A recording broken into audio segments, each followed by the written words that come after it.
தமிழக அன்பான மக்களே வணக்கம்.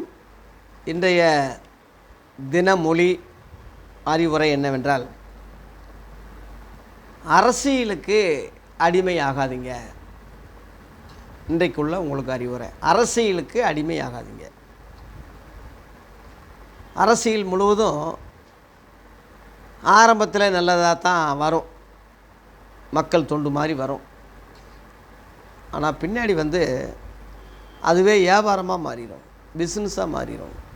உங்களை மடையனாக்கி முட்டாளாக்கி அதில் ஒரு பெரிய கூட்டம் உங்களை வச்சு சம்பாதிக்கிற மாதிரி ஆயிரும்.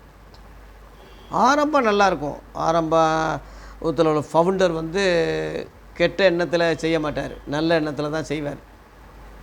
உதாரணமாக நீதி கட்சின்னு ஒரு கட்சி இருந்துச்சு. 1912 அது மெட்ராஸ் மாகாணம் இருக்கும்போது அது ஏற்படுத்தப்பட்டது.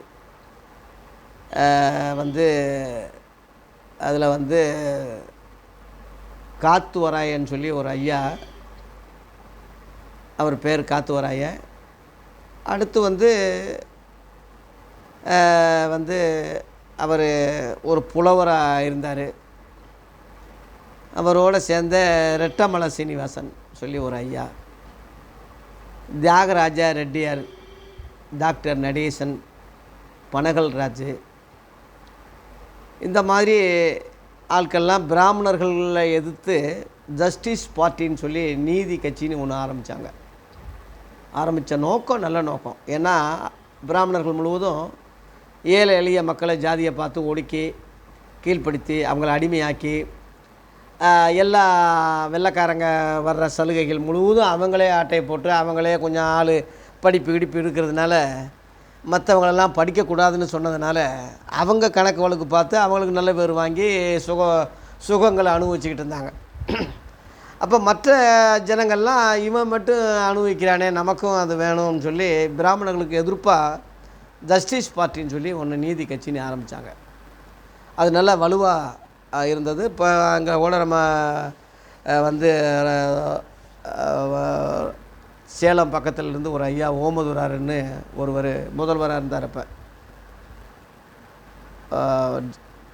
சென்னை மாகாணத்தில் அவர் பேரில் தான் இப்போ ஓமதுரார் ஹாஸ்பிட்டல் கூட ஒன்று சென்னையில் இருக்கு இல்லையா.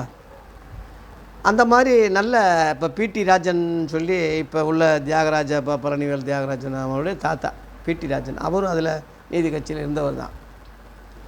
ஆரம்ப நோக்கம் நல்லா இருந்தது. பின்னாடி அப்படியே போகும்போது அதில் அரசியலாகி அதில் நல்ல தொண்டுகள் செஞ்சாலும் பின்னாடி அது ஒன்றுமில்லாமல் போச்சு. அதுக்கு தலைவராக கூட பெரியார் இருந்தார். பெரியார் ஆரம்பத்தில் நல்லா சுயமரியாதை கொள்கைன்னு அரசியல் இந்த எலெக்ஷன் நிற்கிறதெல்லாம் கூடாது, பொது தொண்டு செய்வோம், அது நல்ல அருமையான யோசனை, நல்ல திட்டம்தான். அதை நல்ல முறையில் வந்தாலும் கூட பின்னாடி அதை தொடர்ந்து கடைப்பிடிக்க முடியல. அண்ணா துறவதிக்கு பதவி ஆசை வந்துருச்சு அவருக்கு. அதிகாரம் ஆட்சி இருந்தால் தான் நம்ம காரியம் சாதிக்க முடியும்னு சொல்லி அண்ணா பெரியாரை விட்டு பிரிஞ்சு திமுகன்னு ஒரு ஆரம்பித்தார். நல்லா ஒரு பேச்சாளர், ஒரே வருஷத்தில் ஆட்சியும் பிடிச்சார். ஆட்சி பிடிச்சாலும் பெரியாருக்கு தான் அது சொந்தம், அவர் தான் தலைவர் எங்களுக்குன்னு சொல்லி திரும்ப ஆட்சியை நீங்களே முதல்வராக கூட அண்ணாதுரை சொன்னார். பெரியார் ஏற்றுக்கல, முதல்வர் பதவியே அவர் ஏற்றுக்கல. பதவி ஆசை இல்லாமல் தான் ஆரம்பத்தில் நல்ல முறையில் தான் தொடங்கினார். ஆனால் இப்போ அறிஞர் அண்ணா திமுக அதிலிருந்து அண்ணா திமுக பிரிஞ்சு இப்போ அரசியலாகி அதுவே பெரிய அந்த ஊழல் பிரச்சனை இப்போ எல்லாம் எப்படியோ அந்த பின்னாடி வளரும்போது அது மோசமாக போகுது. ஆரம்பம் கொள்கை நல்லா இருந்தது. இப்போ காமராஜர் எடுத்துக்கிட்டால் ஆரம்பத்தில் காங்கிரஸ் கட்சியில் நல்ல தியாகமாக இருந்தார். காமராஜர்னு சொன்னாலே இன்றைக்கும் பேர் இருக்குது.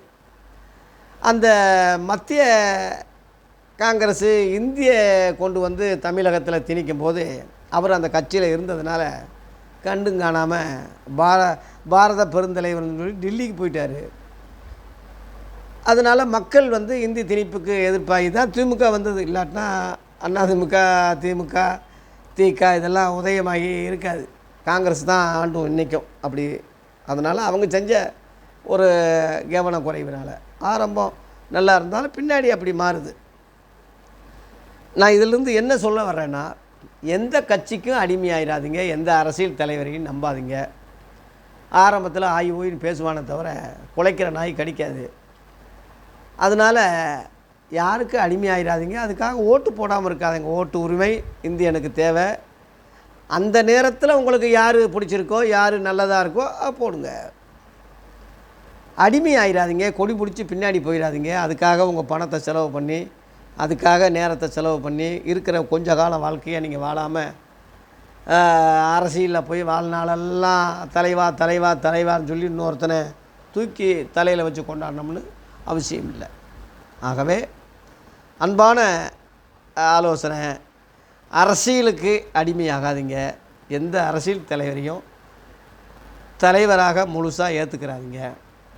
அதே சமயத்தில் நடுநிலையோடு இருங்க.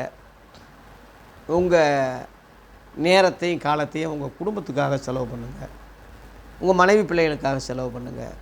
உங்களுக்காக வாழுங்க. எலெக்ஷன் ஒரு தேர்தல்னு வரும்போது எது நல்லதோ அதில் ஓட்டு போடுங்க. நல்லா இருங்க. நன்றி.